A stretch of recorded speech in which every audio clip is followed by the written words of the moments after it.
Hello friends, कैसे हो आप लोग। उम्मीद करता हूँ आप और आपका परिवार बेहतर और बढ़िया होगा। और सीटेट जुलाई की तैयारी आपकी बहुत अच्छे से चल रही होगी। टाइम भी बहुत कम बचा है। चलिए शुरू करते हैं आज की क्लास। और आज की क्लास देखते हैं एसएसटी के 30 मोस्ट इम्पोर्टेंट क्वेश्चन देखते हैं। तो शुरू करते हैं आज की क्लास। पहला प्रश्न देखते हैं, निम्नलिखित कथनों ए और बी को पढ़िए तथा सही विकल्प का चयन कीजिए। ए में कहा जा रहा है कि भारतीय विद्यालयी पाठ्यक्रम में एक विषय के रूप में नागरिक शास्त्र औपनिवेशिक युग की देन है, जो भारतीयों में अंग्रेजी राज के प्रति बढ़ती हुई निष्ठा को देखते हुए शामिल किया गया था। ए में ये कहा जा रहा है। बी भी पढ़ लेते हैं। नागरिक शास्त्र एक ऐसे सभ्य समाज की कल्पना करता है जो अधिक अवगत नागरिकों का निर्माण कर सके। अब यहाँ पर क्या ए सही रहेगा, यहाँ पर क्या बी सही रहेगा, या ए बी दोनों सही रहेंगे, या ए और बी क्या दोनों गलत रहेंगे। तो ए और बी यहाँ पर दोनों कथन कैसे हैं, गलत हैं। तो इसका डी आंसर बिल्कुल सही हो जाएगा। नेक्स्ट क्वेश्चन देखते हैं। 2 नंबर क्वेश्चन में पूछा जा रहा है, निम्नलिखित में से कौन सा विज्ञापन लैंगिक रूढ़िवादिता का उदाहरण नहीं है। लैंगिक रूढ़िवादिता का उदाहरण नहीं है। ए में कहा जा रहा है लिपस्टिक के विज्ञापन में मेकअप करती है एक महिला। बी में कहा जा रहा है एक कार के विज्ञापन में एक महिला को उसके पति द्वारा कार्यालय को छोड़ना। और सी में कहा जा रहा है स्पोर्ट्स शू के विज्ञापन में फुटबॉल खेलती एक लड़की। और डी में कहा जा रहा है चाय ब्रांड के विज्ञापन में चाय बनाती एक माँ। तो इसका सबसे बढ़िया आंसर क्या हो जाएगा, सी बिल्कुल करेक्ट हो जाएगा। स्पोर्ट्स शू के विज्ञापन में फुटबॉल खेलती एक लड़की। 3 नंबर क्वेश्चन देखते हैं, निम्नलिखित कथनों को पढ़िए और सही विकल्प का चयन कीजिए। अभिकथन ए में क्या कहा जा रहा है कि निष्पक्ष रूप से काम करने के लिए संचार माध्यम मीडिया को संतुलित व स्वतंत्र समाचार उपलब्ध कराने चाहिए। तो ये क्या है, अभिकथन क्या है, बिल्कुल सही है, सही कहा जा रहा है। कारण आर भी पढ़ लेते हैं। अधिकांश संचार माध्यमों मीडिया जैसे टीवी या समाचार पत्रों पर बड़े व्यापारिक प्रतिष्ठानों का स्वामित्व होता है। ए और आर दोनों सत्य हैं तथा आर ए की सही व्याख्या कर रहा है। ए और आर दोनों सत्य हैं लेकिन आर ए की सही व्याख्या नहीं कर रहा है। ए और आर दोनों सत्य तो हैं लेकिन जो कारण है आर का वो कहीं ना कहीं सही व्याख्या इसकी नहीं कर रहा है। तो सेकंड वाला बिल्कुल ठीक हो जाएगा कि अधिकांश संचार माध्यम यानी मीडिया जैसे टीवी या समाचार पत्रों पर बड़े व्यापारिक प्रतिष्ठानों का स्वामित्व होता है। 4 नंबर क्वेश्चन देखते हैं, लोकतंत्र में लोगों की भागीदारी पर निम्नलिखित 2 कथनों ए और बी पर विचार करें और सही उत्तर को चुनें। ए में क्या कहा जा रहा है, सामाजिक आंदोलनों का आयोजन सरकार और लोकतंत्र में इसके कामकाज को चुनौती देने का एक तरीका है। बी में कहा जा रहा है कि लोकतंत्र लोगों को भाग लेने की अनुमति देता है लेकिन सभी वर्ग के लोग ऐसा करने में सक्षम नहीं है। तो केवल ए सत्य है और बी असत्य है। ए और बी दोनों सत्य हैं क्या, या सी में कहा जा रहा है ए गलत है परंतु बी सत्य है। और डी में कहा जा रहा है ए बी दोनों झूठे हैं यानी कि गलत है। 4 नंबर क्वेश्चन का बिल्कुल राइट आंसर क्या हो जाएगा, ए सत्य है। यहाँ पर ए वाला जो कथन कहा गया है वो सत्य है, ये सत्य है। और बी क्या है, बी हमारा यहाँ असत्य है। सामाजिक आंदोलनों का आयोजन सरकार और लोकतंत्र में इसके कामकाज को चुनौती देने का एक तरीका है, बिल्कुल सही है। और लोकतंत्र लोगों को भाग लेने की अनुमति देता है लेकिन सभी वर्ग के लोग ऐसा करने में सक्षम नहीं है, बिल्कुल सही बात है। तो दूसरा वाला बिल्कुल क्या हो जाएगा, पहला वाला सॉरी, ए सत्य है और बी क्या हो जाएगा, असत्य हो जाएगा। नेक्स्ट क्वेश्चन देखते हैं 5 नंबर। 5 नंबर क्वेश्चन में क्या पूछा जा रहा है, ब्रिटिश काल से पहले बच्चों को पढ़ाया जाता था। बात हो रही है ब्रिटिश काल। ब्रिटिश काल से पहले बच्चों को कैसे पढ़ाया जाता था, कहाँ पढ़ाया जाता था, सरकारी संस्थानों में एक निश्चित फीस लेकर, साल भर फसल की कटाई के समय छोड़कर जब वे खेतों में काम करते थे, वार्षिक परीक्षा के माध्यम से मूल्यांकन के लिए। तो 5 का बिल्कुल करेक्ट आंसर हो जाएगा, साल भर फसल की कटाई के समय छोड़कर जब वे खेतों में काम करते थे बाकी समय पढ़ाया जाता था। तो ब्रिटिश काल से पहले बच्चों को इस तरह से पढ़ाया जाता था। एसएसटी की क्लास देख रहे हैं और यहाँ पर 30 मोस्ट इम्पोर्टेंट क्वेश्चन देखेंगे और ये सारे के सारे क्वेश्चन कैसे हैं, प्रीवियस ईयर के क्वेश्चन हैं। अगर वीडियो अच्छी लग रही तो प्लीज़ वीडियो को लाइक करें एंड चैनल को सब्सक्राइब करें। 6 नंबर क्वेश्चन देखते हैं, भारत में प्रारंभिक मानकों पर समझ के लिए निम्नलिखित में से किसे एक प्राथमिक स्रोत माना जा सकता है? किसे एक प्राथमिक स्रोत माना जा सकता है? कांगड़ा शैली की चित्रकला, गिरनार शिलालेख, पातशाह चित्रकला, मध्य प्रदेश की शैल चित्रकला। तो मध्य प्रदेश की शैल चित्रकला, एमपी की शैल चित्रकला बिल्कुल करेक्ट आंसर हो जाएगा। नेक्स्ट क्वेश्चन देखते हैं 7 नंबर, भारत में खिलाफत आंदोलन के पीछे निम्नलिखित में से कौन सा कारण था? बात हो रही है खिलाफत आंदोलन की। खिलाफत आंदोलन के पीछे क्या कारण था? ए में कहा जा रहा है ब्रिटिश ने तुर्की सुल्तान पर एक कठोर संधि लागू की थी। हाँ बिल्कुल ये सही है पहला वाला। दूसरा भी पढ़ लेते हैं, बंगाल का विभाजन करके इसे मुस्लिम अल्पसंख्यक राज्य बना दिया था, गलत है। सार्वजनिक सुरक्षा अधिनियम का विरोध किया था, ये भी गलत है। बिना नोटिस के बड़ी संख्या में पारंपरिक किराएदारों का सबूत मांगना, ये भी गलत है। 8 नंबर क्वेश्चन देखते हैं, एल्बर्ट बिल जिसे डॉट द्वारा पेश किया गया था 1883 में प्रस्तावित एक विवादास्पद विधेयक था। आपसे पूछा जा सकता है कि एल्बर्ट बिल जो है किस डेट में आया था? तो आपको याद रखना है 1883 में आया था।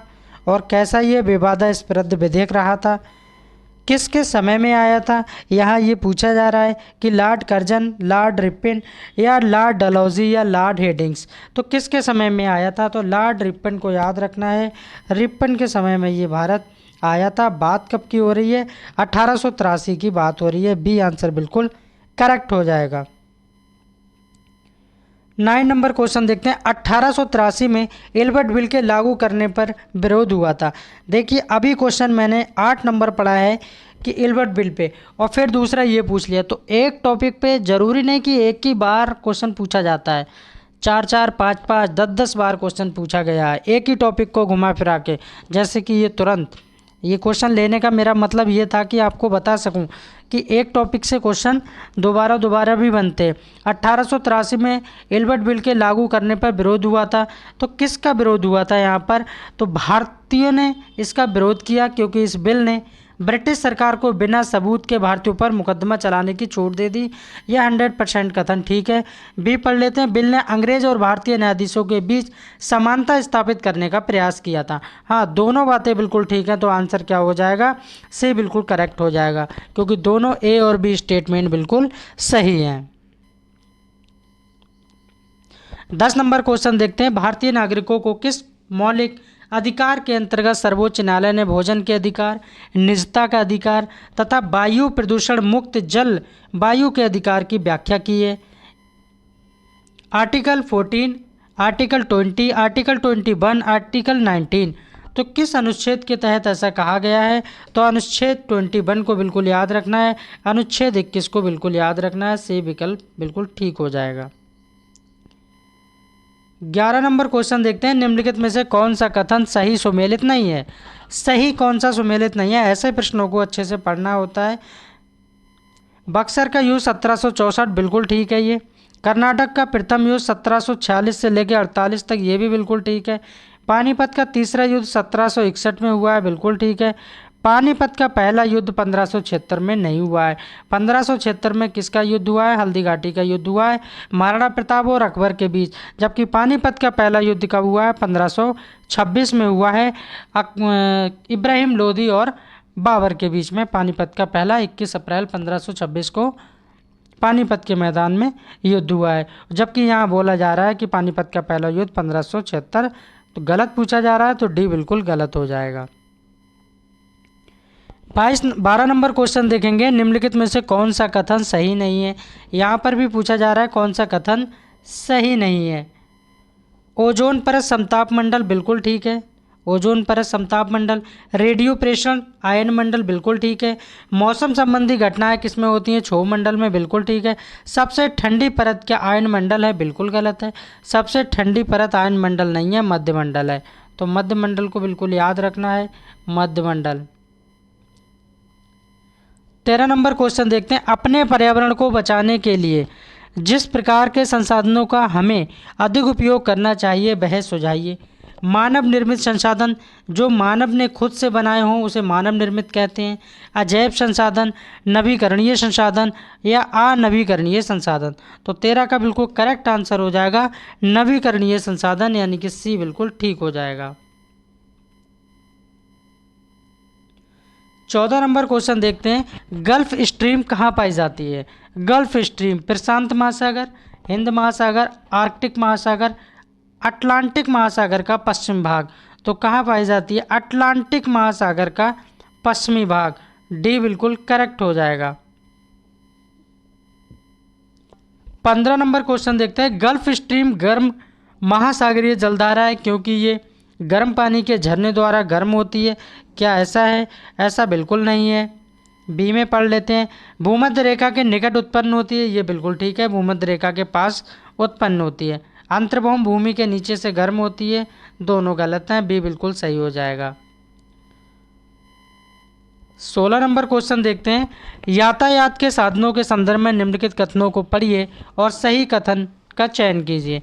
ए में कहा जा रहा है कम दूरी यातायात के लिए सबसे अधिक उपयोग किए जाने वाले सड़क मार्ग हैं। बी में कहा जा रहा है अधिक दूरी में भारी व बड़े आकार वाले सामानों को ढोने के लिए जल मार्ग सबसे सस्ता है। और सी में कहा जा रहा है अगम्य और दुर्गम क्षेत्रों में पहुंचने के लिए रेल मार्ग बहुत ही सहायक है। और डी में कहा जा रहा है वायु मार्ग सबसे महंगा है तथा दुर्गम व दूर स्थानों तक पहुंचाने का एकमात्र साधन है। तो 16 का बिल्कुल करेक्ट आंसर हो जाएगा ए, बी और डी। यहाँ पर सही हो जाएगा।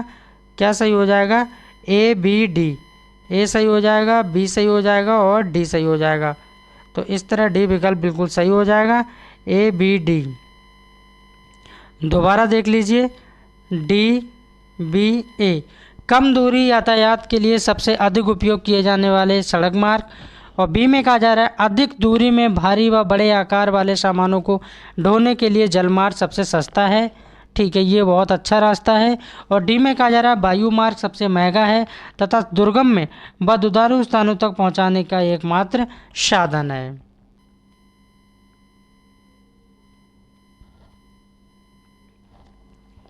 सत्रह नंबर क्वेश्चन देखते हैं, निम्नलिखित में से यातायात का कौन सा साधन अधिक दूरी में भारी व बड़े आकार वाले सामानों को ढोने के लिए सबसे सस्ता है?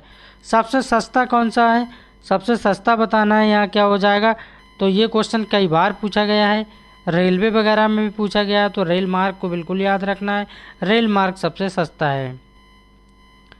18 नंबर क्वेश्चन देखते हैं, समताप मंडल की परिस्थितियाँ हवाई जहाज उड़ाने के लिए आदर्श होती हैं, सही कारण का पता करो। निम्न वायुदाब, क्या इसके कारण? उच्च वायुदाब यानी हाई प्रेशर, आंधी वाली परिस्थितियों यानी तेज पवन, बादलों एवं मौसम संबंधी घटनाओं से मुक्त होना चाहिए।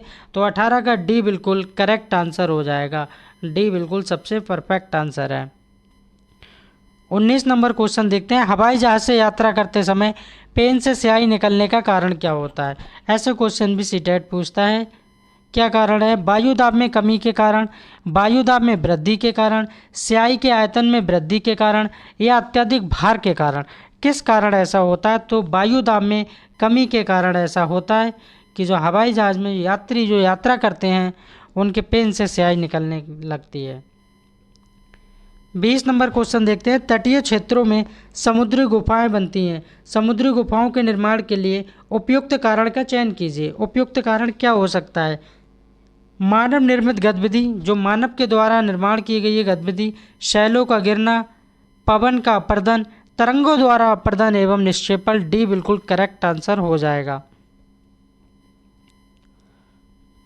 21 नंबर क्वेश्चन देखते हैं, निम्नलिखित में से किन सेवाओं को सार्वजनिक सेवाओं में सम्मिलित किया जा सकता है? सार्वजनिक सेवाओं में किसको सम्मिलित किया जा सकता है? देखिए, सार्वजनिक में क्या क्या आता है? पुलिस भी आती है, न्यायिक सेवाएं भी आती हैं, शैक्षणिक सेवाएं भी आती हैं। तो आंसर क्या हो जाएगा इस प्रश्न का? डी हो जाएगा, क्योंकि पुलिस भी आती है सार्वजनिक में और न्याय वाली जो सेवा होती हैं वो भी न्यायिक सेवा भी आ जाती हैं। 22 नंबर क्वेश्चन देखते हैं, निम्नलिखित में से किन घटनाओं की पहचान अनुसूचित जाति यानी एससी और अनुसूचित जनजाति यानी एसटी अत्याचार रोकथाम अधिनियम 1989 के उल्लंघन के रूप में की गई है? क्वेश्चन बहुत अच्छा है। पीसीएस तक में इसको पूछा है और सीटेट ने भी पूछा है। ऊंची जाति के लोगों द्वारा अनुसूचित जाति के लोगों के विरुद्ध हिंसा, ए में ये कहा जा रहा है। बी में अनुसूचित जाति यानी एससी समुदाय के सदस्य को आपत्तिजनक पदार्थ खाने के लिए बाध्य करना यानी कि मजबूर करना, है ना। और सी में कहा जा रहा है गैर आदिवासी लड़की व्यापारियों को जनजातीय भूमि के दोहन की अनुमति देना। और डी में कहा जा रहा है उपरोक्त सभी। तो 22 का बिल्कुल राइट आंसर जो पॉइंट है ए बी सी तीनों सही हैं। ए में भी सही कहा है, बी में भी सही है और सी में भी सही है। तो आंसर क्या हो जाएगा, फिर डी हो जाएगा।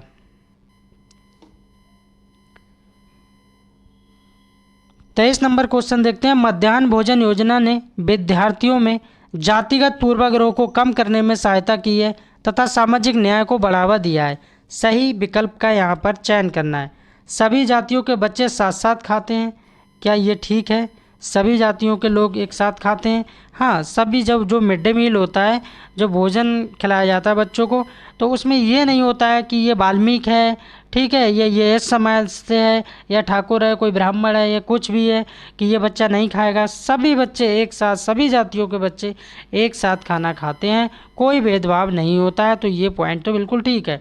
बी में कहा जा रहा है कई स्थानों में दलित महिलाओं को खाना पकाने के लिए रखा गया है। बिल्कुल ये बात भी करेक्ट है, सही है। कई स्थानों पे जो दलित महिलाएं हैं वो खाना बनाती हैं और उन दलित महिलाओं के हाथों से खाना सभी बच्चे खाते हैं, चाहे वो ब्राह्मण का बच्चा हो, चाहे वो क्षत्रिय का हो, चाहे वो वैश्य का हो या फिर चाहे वो शूद्र जाति से हो, सभी लोग खाते हैं।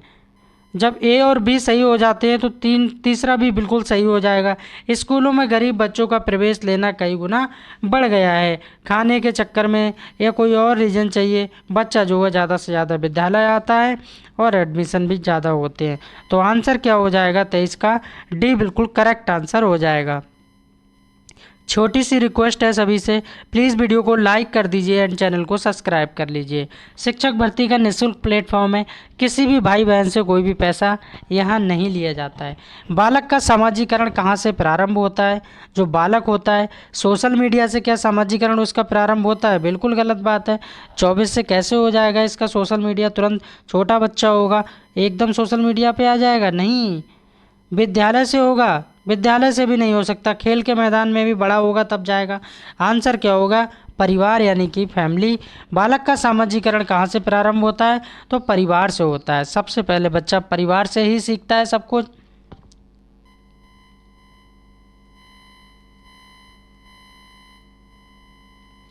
पच्चीस नंबर क्वेश्चन देखते हैं। विविध पृष्ठभूमि के बच्चों को सीखने की सुविधा के लिए शिक्षक द्वारा का पालन किया जाना चाहिए। किसका पालन करना चाहिए टीचर को? मानकीकृत पाठ्यक्रम का, पाठ्यपुस्तक केंद्रित शिक्षा शास्त्र का, विभेदित निर्देशात्मक शैलियों का, योगात्मक मूल्यांकन का। तो किसका करना चाहिए? विभेदित निर्देशात्मक शैलियों का प्रयोग करना चाहिए।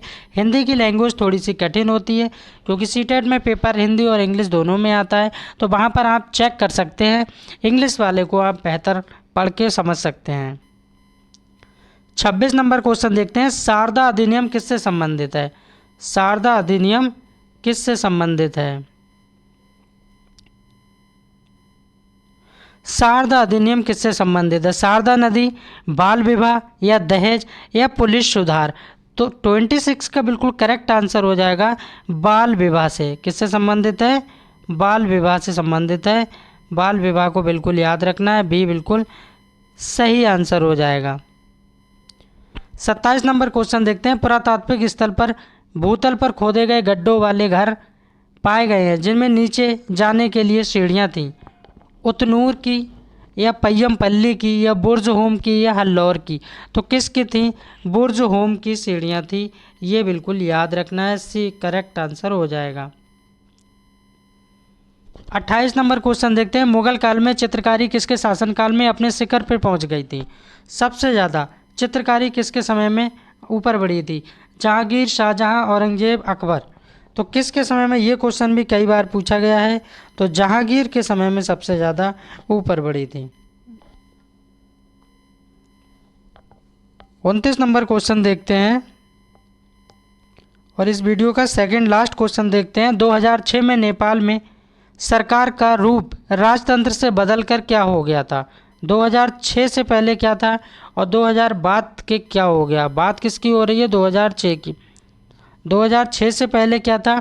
तो 2006 से पहले क्या था? तानाशाही थी, ठीक है, राजा का शासन था। उसके बाद क्या हो गया? लोकतंत्र हो गया, लोगों का शासन हो गया, ठीक है, लोकतंत्र। तो 2006 में नेपाल में सरकार का रूप क्या, राजतंत्र से क्या हो गया था? लोकतंत्र हो गया। तो राजतंत्र से लोकतंत्र याद रखना है। 2006 से पहले राजतंत्र था, उसके बाद क्या हो गया? लोकतंत्र हो गया। लास्ट क्वेश्चन देखते हैं इस वीडियो का। लोकसभा में कितने सदस्य मनोनीत होते हैं, ना कि मतदान द्वारा चुनकर आते हैं? क्वेश्चन को अच्छे से पढ़ना है। ये दिसंबर 2019 में जूनियर सीटेट की परीक्षा में पूछा गया है। वही प्रीवियस ईयर के मैंने यहाँ पर क्वेश्चन मेंशन किए हैं और यहाँ पर इसलिए क्वेश्चन लिया है। तो कितने सदस्य? 2 सदस्य। 30 में से आपका स्कोर कितना गया है कमेंट में ज़रूर बताना। खुश रहिए, मस्त रहिए और बिंदास रहिए। पॉजिटिव सोच के साथ अपनी तैयारी करते रहिए।